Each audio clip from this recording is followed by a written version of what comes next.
Alright, today we're doing measuring and constructing segments. Alright, so we're going to deal with distance again. Remember, distance and length are the same thing, but we're going to more deal with it on a number line and not on a coordinate grid.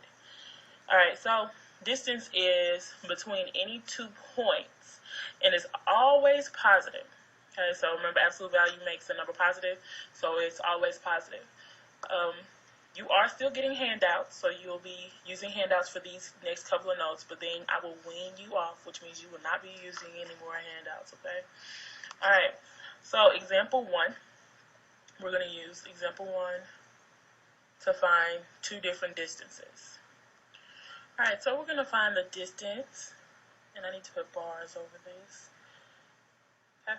Okay, so we're going to find the distance of BC. So all you do is you subtract the 2 points that you're looking at, and they have to be put in absolute value because they'll always be positive. Think of it like this: distance cannot be negative because just because you walk backwards doesn't mean that you want a negative distance. You still want a positive distance. Just because you U-turn does not mean that your speedometer on your car is going to go backwards. It's still going to go forward. Okay, so distance is always positive. All right, so B is at 1, so I'm going to do absolute value signs. B is at 1, minus C, which is at 3.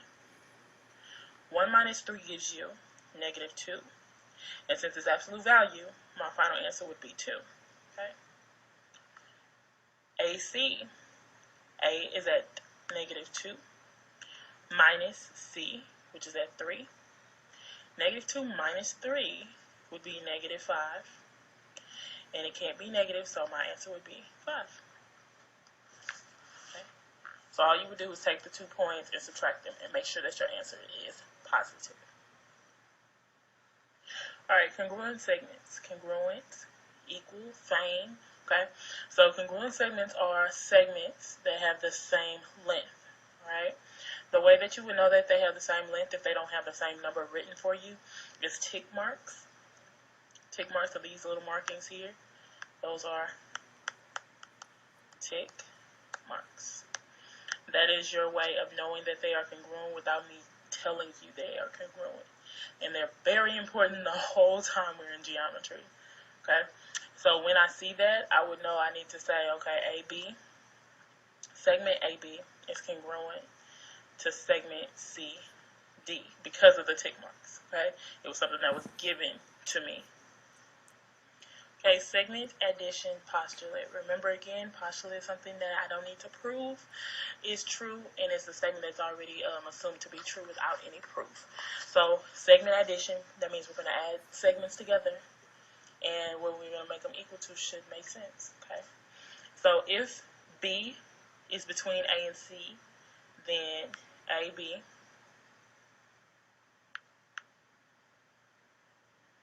plus BC should equal AC. Now, if you look at the picture, that should make perfect sense. AB plus BC equals AC. That's the whole line, so that makes perfect sense. Okay.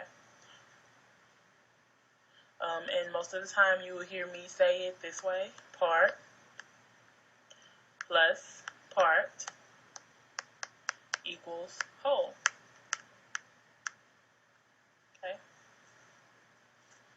All right, we're going to use segment addition postulate. We're going to do an example of how you would use it. All right, so if you notice, you have 2 parts and a whole. You have a part plus another part, and then you have the whole entire thing. Okay? So that's all segment addition postulate is. So you're going to do part, which would be my 3x plus 5. Oh, sorry, minus 5. Plus 17 equals 5x plus 2. So then I would combine my like terms. So I have 3x plus 12 equals 5x plus 2. Subtract 3x on both sides. So I'm left with 12 equals 2x plus 2. And realize I got to write bigger than you would have to write, so you should have more room than I have. Minus 2 on both sides. So I'm left with 10 equals 2x.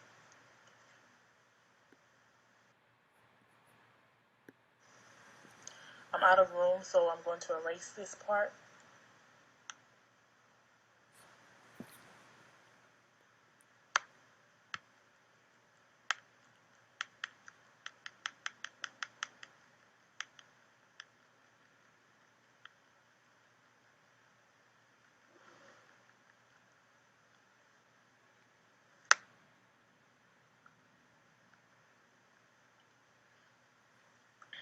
So the last thing I had was 10 equals 2x. So then I would divide by 2 on both sides. 5x equals 5. Every time, this is the biggest problem in geometry questions and that people mess up on, is you make sure you go back to the question. So notice that the question asked me to find the length of PO. PO, that's the whole thing, not x, PO. So since the whole thing is 5x plus 2, I'm going to plug in x. Now that I know x is 5, instead of x, I'm going to put 5. So 5 times 5 plus 2. So I would have 27 as my final answer. Alright, midpoint is a point that bisects or divides a segment into 2 congruent segments. Alright, so midpoint means it's in the middle of a segment. And if something's in the middle, it's equal on both sides. So normally with this, you know, on the other one I say part plus part equals whole. This one is part equals the other part. Okay. So the next example is going to be an example of midpoint. So it says find AB, BC, and AC. B is the midpoint of AC. AB equals 5x and BC equals 3x plus 4. If I give you something and I don't give you a picture, draw a picture. So B is the midpoint of AC. AC. B is the midpoint. To make sure I know it's the midpoint, I'm going to put tick marks here. Bam. And there. Okay. That lets me know that it's the midpoint. Then I'm going to have AB is 5x. And BC is 3x plus 4.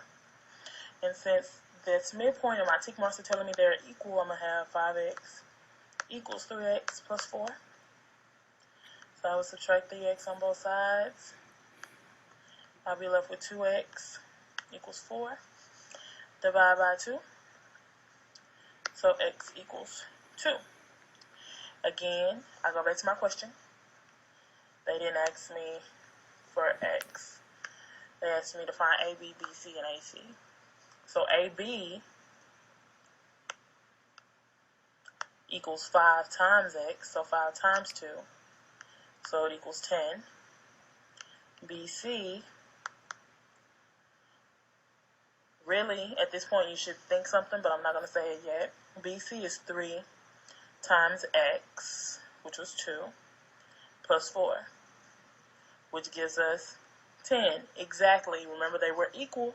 So if I knew one was a 10, I knew the other one was 10. And the last one it asked me for is AC. I don't have an equation for that, but since I know from here to here is 10, and from here to here is 10, together it would be 20. So those would be all my answers. If you have any questions, please feel free to ask me tomorrow during class.